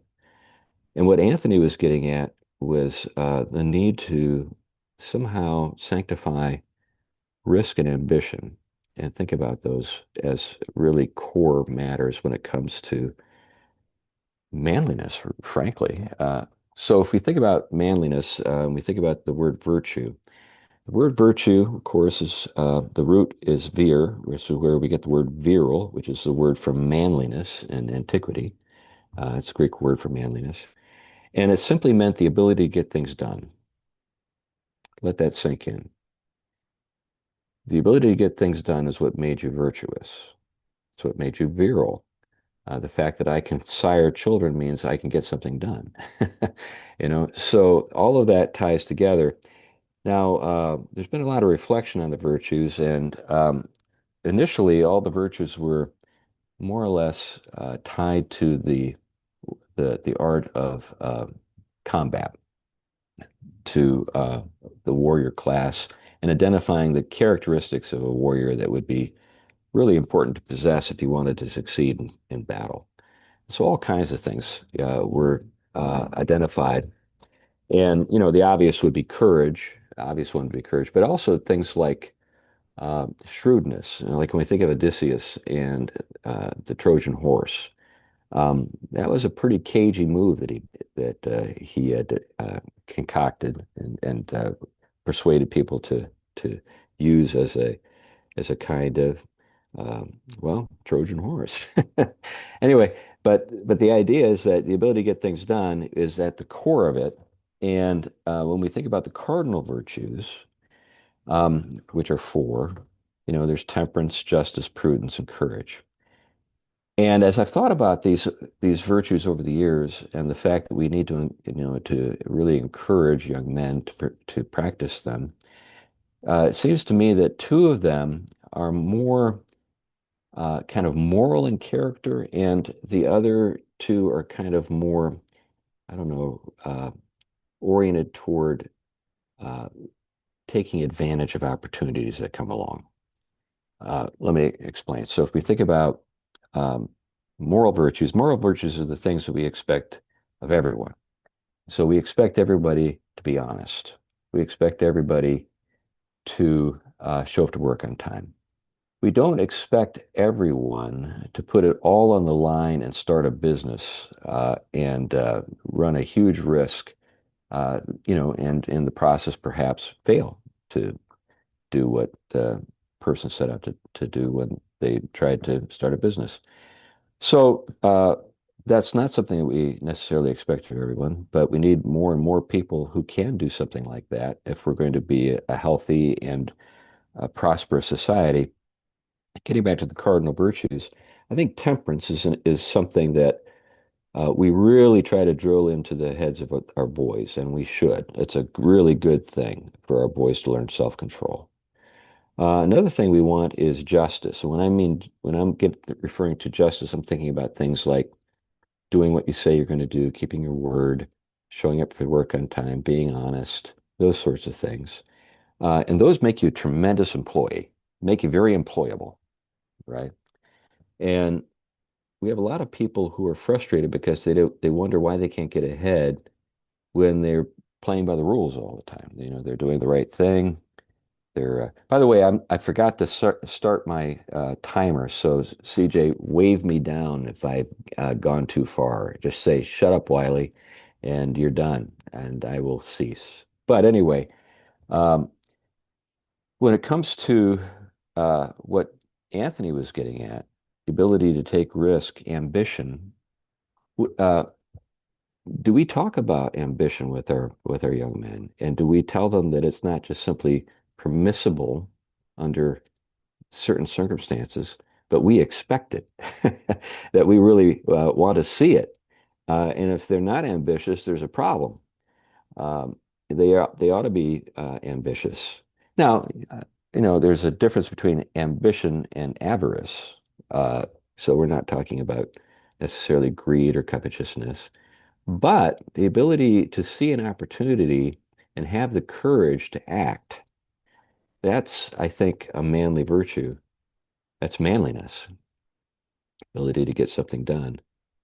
So all of this, I've been kind of rambling, as I said, but these are things I've been thinking about and seem to be seem to complement things that have already been said, but I'm not repeating things that anyone has already said. Rich brought up the question of, artificial intelligence and vocation, and I'm completely with you, Rich. I think this is a huge problem. Uh, AI might prove to be the biggest hype job that we've ever witnessed in the history of the human race, or it might actually work. And my money is on it working. I don't think it's hype. I really do think, after studying it for a couple of years, that there's something new under the sun. I know people can't take it. They don't like when you say something like that, but I'll say something. Give me an example. I'll say, something new under the sun, airplanes. And somebody will say, "No, oh no, we had birds. We had birds. No, no, airplane, bird. Yes, I understand how the bird maybe gave us the idea, but a plane has altered civilization. It has had a real effect on things, and the world is different because of the airplane. I fly a lot. I couldn't do what I do. I couldn't have homes on both coasts without an airplane. That would just be impossible. And I do think we've created something that is unprecedented with artificial intelligence. Now, the question is how to live with this thing. I spent some time at the lectures that Peter Thiel gave, the famous Antichrist lectures. But, really at the heart of what he was kind of focused on, or what he was really interested in, what the sort of the purpose of the lectures was, what's the role of technology and how should we think about technologies that are really game changing. And, nuclear, weapons and nuclear power was a game changer. And we've had to live with it. We've had to live with the fact that we can blow up the world and kill all of humanity for a while now. Artificial intelligence is a transformation of that kind, but I think it strikes more deeply at our humanity. Getting back to what Rich was saying about the study of anthropology and importance of the theme, I agree completely. I think we've got to figure out a way to valorize vocation in a world where all of the tech people want us to become Birdie Wooster. That seems to me what they're up to. They all want us to be replaced by more efficient, smarter, faster machines. And they're working really hard to do that. And they can save business owners a lot of money by doing what they're up to. Employees are expensive. Just think of all the expenses that you incur when you hire somebody. But anyway, the reason why I think this is really important when we think about young men in particular is a lot of young guys are like, getting back to Rich's point about the black pill and the red pill and all that kind of stuff. A lot of young guys are wondering, what should I do? What should I do? Where should I invest my energies? What should I study? I have a nephew whose timing was just awful. He got out of the Marines and studied computer science. And the guy can't get a stinking job. He can't even get an interview. He's wasted years learning how to code. So it's a practical problem. How do we direct these guys? What should they be investing themselves in? I've got some guesses as to where things are going, but they're just guesses. And I can't say with any authority that my advice is going to help them kind of navigate this world that we're entering. I'm going to finish up just with thinking about this from a more pastoral perspective, just kind of take up what Bill talked about a little bit. So the priorities of my ministry over the years have always been, prayer and preaching first, right? I'm talking about my work in the church. Obviously, my family and the ordering of my family is super important, but I'm thinking about what I do. Then working with my leaders, who are all men, and what I mean is, my elders, my deacons, and making sure I have good working relationships with them, and that I don't look good at their expense, that they have some time in the limelight, and that there's a sense of shared mission that we have, and that we're working together, and there's good communication. Then the men of the church. I had a practice for years where I'd take guys out to lunch, maybe 2 or 3 men a week, and just kind of do the one-on-one. How's it going? What's going on in your life? That kind of stuff. And then the young men. And you know what? I haven't mentioned women there at all, did I? But I've been doing this 40 years, and I don't think I can remember a single complaint from the women in my churches about my approach.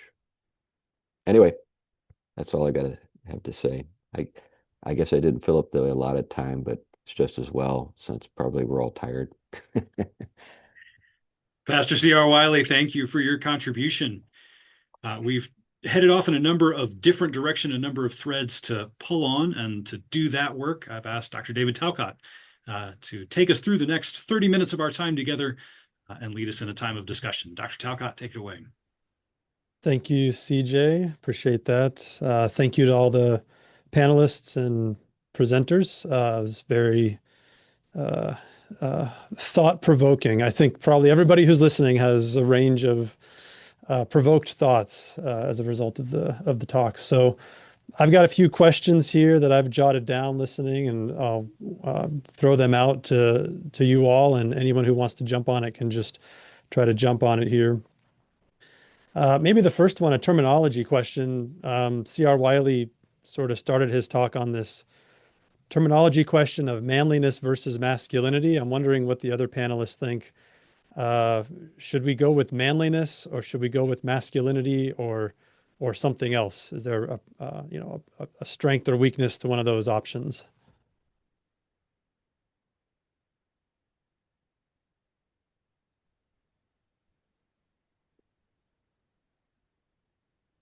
So I'll the only say person, I like the term manliness a great deal. Um, it doesn't pair maybe quite as well with womanliness as masculinity and femininity pair up, but I do like it, and I think that the Mansfield book is very good. It's kind of a classic in the field. I like that you pointed out that it sounds more action oriented. It sounds more manly to say manliness, maybe. But doesn't it all, it also sounds hokey though, doesn't it? It's like this sort of like hokiness to it. That's probably the worry on that side of things. well, I'm hokey, Yeah. so I can live with Well, that. I guess it sounds a little boomerish, maybe, but no, I like the term myself. It's definitely better than looks maxing and mogging. So manliness is and I saw where you were coming from, and yeah, I'm good with that. Yeah, I thought it was great. Well, CJ, when you do like a Gen Z panel, maybe they can figure out a better term than a non-boomer term than those. Another term that came up that Aaron brought up that I thought was, an important one in this discussion was servant leadership. And I'm wondering, is that a term to try to keep or to just jettison, right? Aaron's like pull the ripcord, eject on the term servant leadership, that it's uh, basically eviscerated the idea of leadership. Should we try to reclaim that or just eject that? And then what should we sort of go with instead of that? I would jettison it. It's too damaged of a term. Yeah, I never use it. I'll say things like I serve by leading, and Yeah. that usually gets people kind of thinking. Yeah, when you're dealing with what Jesus told his disciples about that, the one who is greatest among you, let him be the servant of all.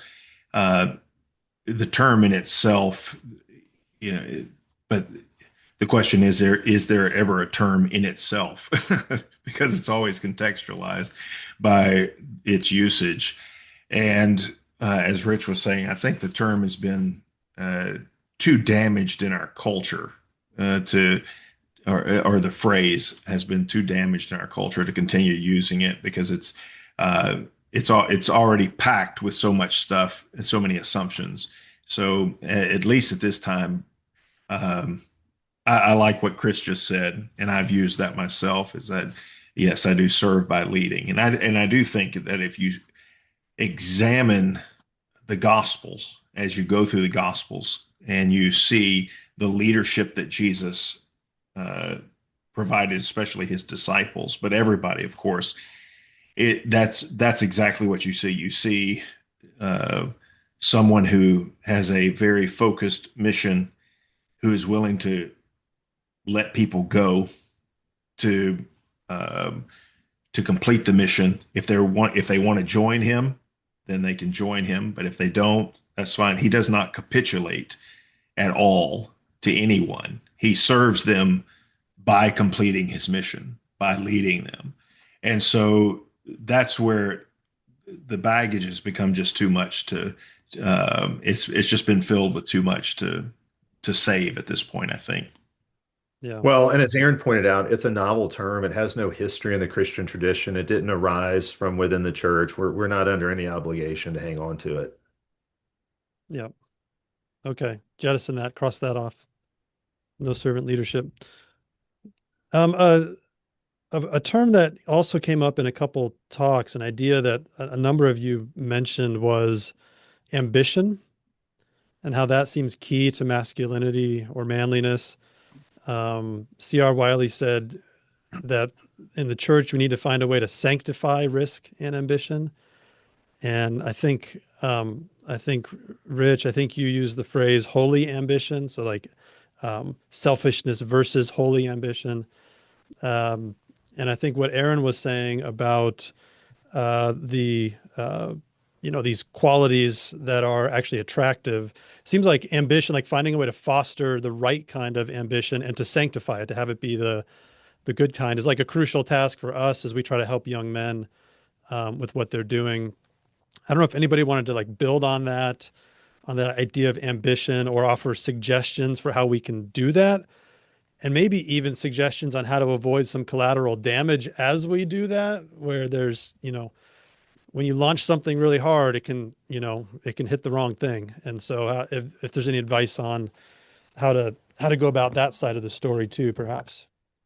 I'd like to say that there is one sort of ambition that evangelicalism has always applauded, and that is winning the world for Christ. In other words, if you were a Billy Graham, or if you were a Billy Sunday, your big picture, the scope of your effort was something that everybody could support.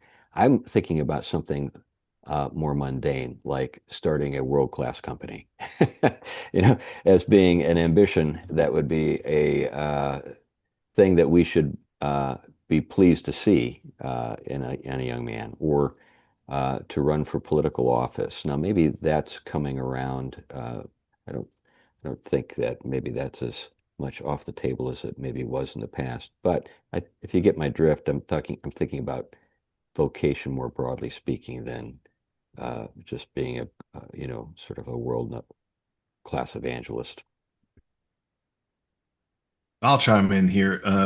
I think to give some theological underpinning to ambition, just like the command to be fruitful and multiply uh, implies sexual desire and sexual attraction. So the command just to take dominion applies ambition.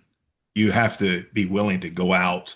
You have to be willing to do something with the world, to take hold of it, to break it to pieces, to make it, remake it, those types of things. So I don't think we just leave ambition without those theological underpinnings and then tell guys, just go be ambitious about something.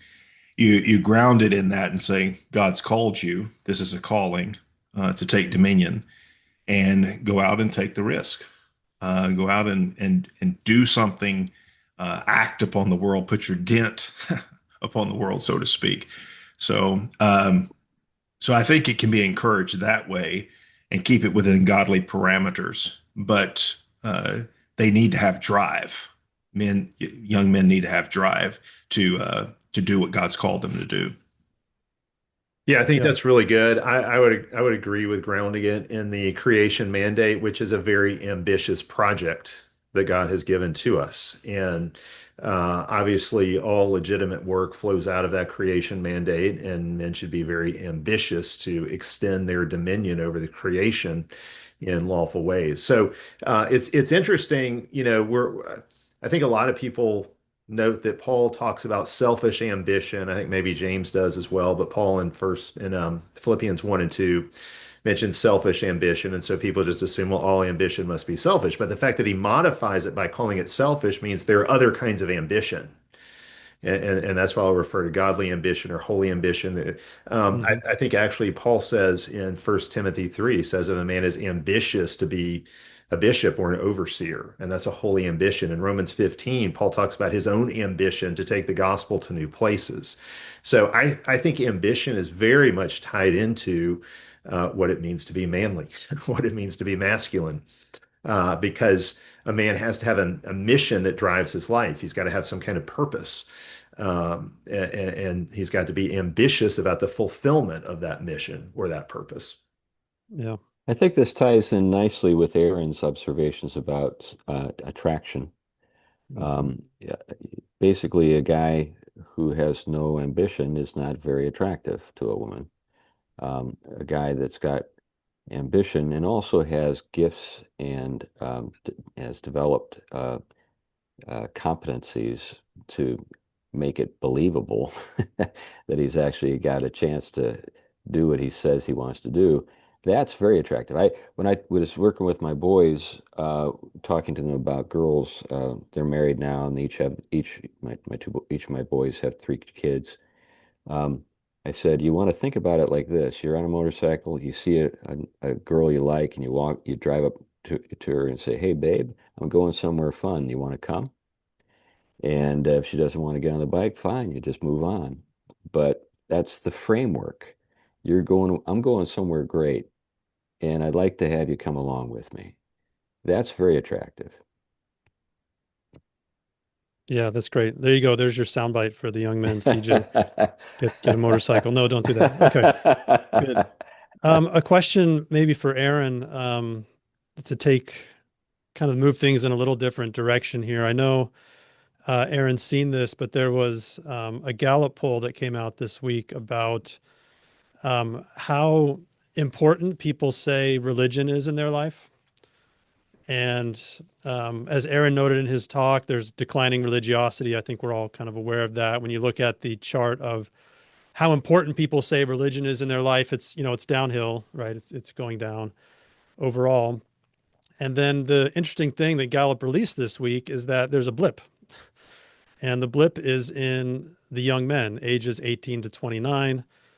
And over the last 3 years, that demographic has jumped from only 28% saying religion is very important to 42% saying it's very important. So jumped from the bottom of the pack sort of up into the middle of the pack of the ages and the sexes. And like you said, everybody else is going downhill. So I don't know, Aaron, I know you've seen that, at least the sound bites on that study. Reason for optimism here? Just noise, or shouldn't we be sort of optimistic that it's working? Is this the Charlie Kirk effect? Is this the church is actually reaching young men now, and we're maybe at an inflection point where we could move in a good direction? Yeah, my observation is that there are there's been some kind of anecdotes and a little bit of data about young men coming into the church. We've seen some data that's been published of these various Roman Catholic dioceses of increases in the number of young adult males who are, converting, coming into the Catholic Church. So they've got some good data there. I even observed at my own church, more young single men, maybe at church and engaged than you would have seen before. So there's just probably something there going on. But the caution I'd give is a twofold. One, it's very clear that Christianity is going to decline significantly in the United States in the coming years because the boomers are the most religious, then X, then millennial, then a little bit Generation Z. So even if there's an uptick in Generation Z, a significant uptick, Gen Z is a small generation. And we're going to see massive declines as the baby boomers pass on and just generational turnover happens. It's essentially baked into the demographic cake. Just like when you have low fertility for a long period of time, you don't recover from that overnight. It takes a long time to get back. So that's one thing I'd say. The second thing is I do think we have to be a little cautious about Christianity becoming essentially a political identity marker for conservatives. I mean, the dissident right writer Scott Greer wrote an interesting post where he talked about Christian is now the default identity of people who are Republicans. Racial identities don't really play well. They want to have a way to differentiate themselves. And so Christian has become essentially the preferred identity, but it doesn't necessarily have to be, Orthodox, if you want to call it that. That's why all these kind of very strange converts like Russell Brand and stuff and the different one, Nicki Minaj, they're all come on into the tent, But what does it really mean when someone says they're a Christian? I think is something to consider. I do think there is an element for some people. It's it's kind of an identity marker more than a faith and practice. Which is not to say that there aren't legitimately a lot of people going to serious churches of various varieties. I think there's some of that, but worth keeping in mind that's not everyone. Yeah. Okay. Some of the advice from some of the panelists was not to black pill, but that sounds like a bit of a decline is baked in. Well, I mean, it is. I mean, that's like part of it is, and I think, yeah. That's the reality. And we're gonna be facing some really interesting times, right? As the baby boomers pass on, and their sensibility and their culture has really dominated America for a long time, and for all of our lives, basically. And that's not going to be the case. Certainly 25 years from now, let's just pick that case. It's not going to be the case. Now, I don't think Christianity is going out of business sale in America, and I do think there are positive indications for young men. So I think that's good. But we have to be kind of realistic. Yeah. I see a lot of tradcast triumphalism, on the internet. My formerly high regard for Catholicism is declining by the day as I watch the online antics of their people who evince very little interest in the truth. And when you see a guy like Ryan Burge, who's a American Baptist pastor and probably kind of like moderate, everybody in the evangelical world would say he's a liberal. Let's be honest. But you could just see here's a guy who's interested in the truth, and that kind of like, I got to get the data, I got to try to be accurate, I got to be conscientious, and he's also a little skeptical on some of the revival stuff.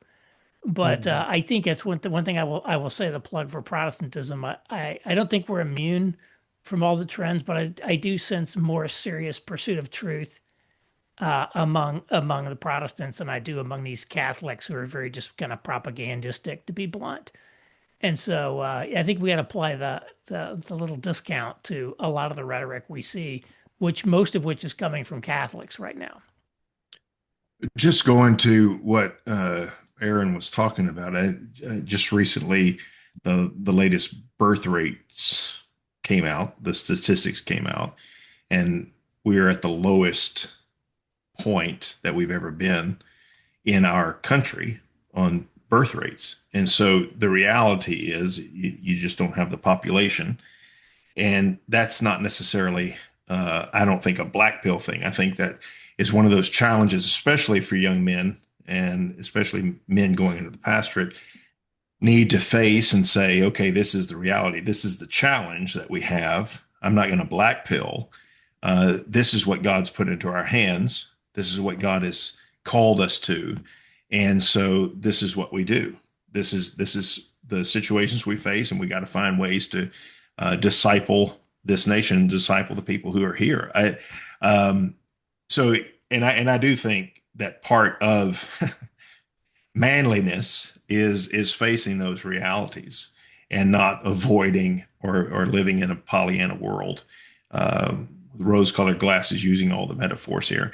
And discounting those things, like Aaron said, face those things and say, okay, now what do we have to do about it? Yeah, what I tell the young men in my congregation to do is don't take the black pill, take the Proverbs pill. Despite all the chaos that we see in the world around us, the book of Proverbs remains true. In general, God's way of life will yield the best results. It is the way of blessing. It is the way of wisdom. It is the way of life. And so, we can look at all the ways society is changing, but the way God governs the universe has not changed. The recipe for a good life hasn't changed. And so do what you can do within the circumstances in which you find yourself. Just, so it's the Proverbs pill instead of the black pill. And I don't know. I mean, I think you're exactly right, Aaron, that the ratio, we have not seen a huge influx of men into the church. We've seen the ratio between men and women change because a lot of women, I think because of the influence of feminism, largely have left the church. But I think one thing that has happened is the kind of church that young men are looking for has changed. I think they're looking for churches where their masculinity or their manliness is not considered offensive, but is welcomed. Where you have churches that are willing to talk about the goodness, say, of masculine or manly ambition, that kind of thing. And I think that has changed. And I've seen it in my church, the huge influx we've had of young men, particularly in the, let's say the last 6 years, really since COVID, men looking for pastors who will, show some kind of a spine, some kind of courage, some kind of backbone. So I think there may not have been a huge influx of young men into the church, but I do think there's been a reshuffling of the deck. And I think with the trad cath thing, I think that's probably a little bit of what you're saying is you probably have some maybe more conservative Roman Catholic parishes that have seen an uptick in young men. Maybe they were coming from one that was more liberal. Maybe they were Roman Catholic before, they still are, but they're now in a much more traditional Roman Catholic church because the reality is the Roman Catholic Church is all over the map, just like Protestants are all over the map. So I have seen that kind of thing change a lot. We've just had a number of men of various ages who have left churches and come to ours, and their biggest complaint about their previous church was how effeminate the leadership was and how female coded everything was in the church. And so they did, what they were not out of church and came in, but they moved from one kind of church to another. And I do think that's significant. I think that does matter. I think if young men were to come back to church, and I think the reason there is some interest there is because young men in the whole as progressivism has become so dominant, it's really the young men who are the biggest losers, in that. And so I think a lot of them are looking for something to latch onto that will give their lives purpose and meaning and direction, in the midst of everything they see going on. So I think if they feel like they're in a church now that affirms them in their manliness or masculinity, I think, that's the kind of thing that's very attractive. I mean, that's always my question. If young men did come back to church, what would they find? And would they, walk in and walk right back out? Well, that hasn't been the case with a number of churches that I know that, I think young men in particular have found a very good environment in which they can grow as men. And I do think that's significant because that did not exist. That whole narrative that you told, Aaron, about the Industrial Revolution and the shift from a more male-coded piety to more female-coded piety. I think that's totally true. And so I think churches that are willing to shift back and talk about gendered or sexed piety, that are willing to affirm the man's headship over his family, that kind of thing, I think that is very attractive to young men today.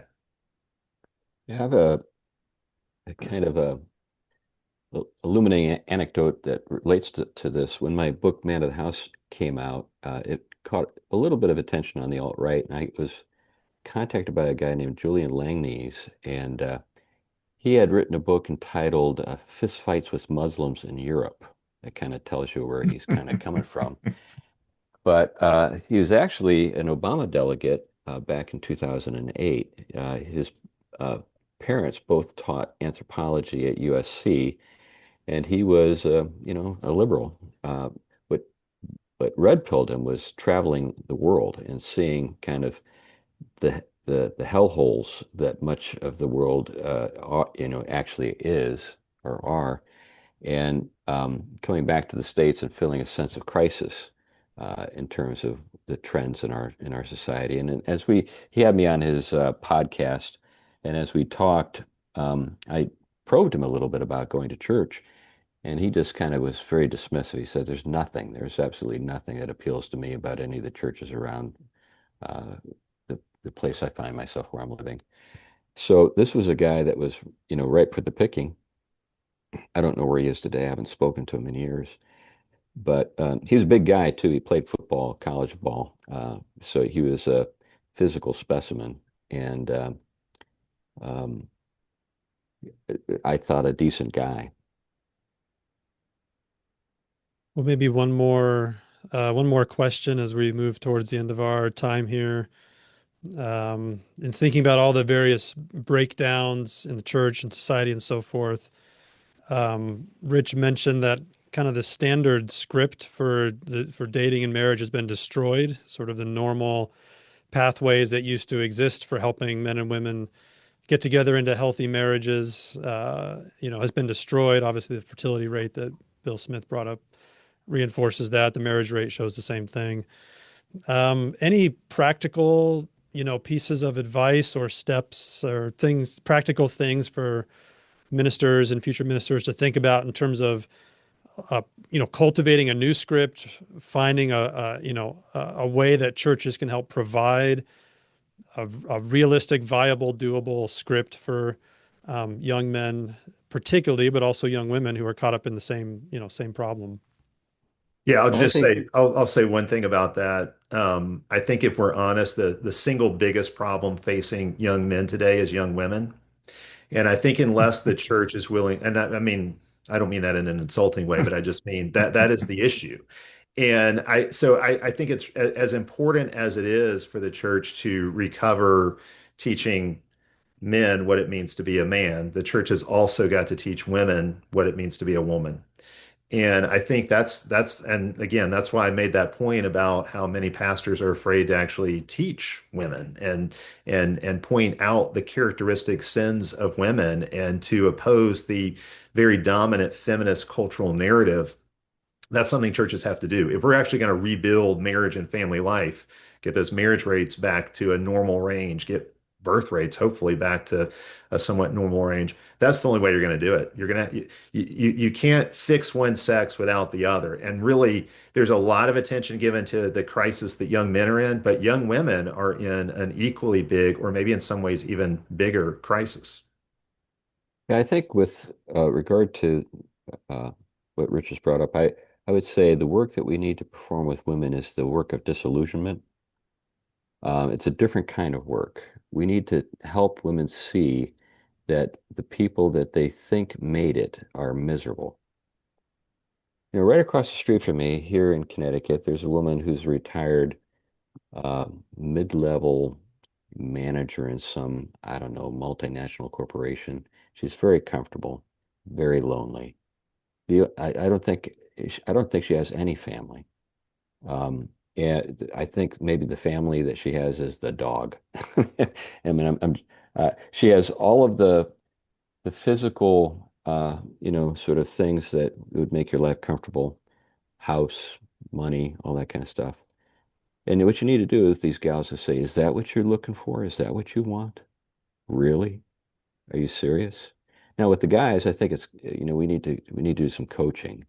I think that what Aaron brought out is important. We need to find a way to talk to young men and tell them the truth about the opposite sex and about what makes them attractive, and stop, providing all this BS about, godliness is sexy and all that kind of stuff. I'm completely on board with Aaron's observations. I never told my boys that, and they're happily married. So, we just, and we don't need to get crude. We don't need to be Alan Tate. We just need to tell them the truth. This is what, and the girls are never going to tell you that. They're not, if you go to a girl and say, what do you find attractive? She'll tell you all the things that,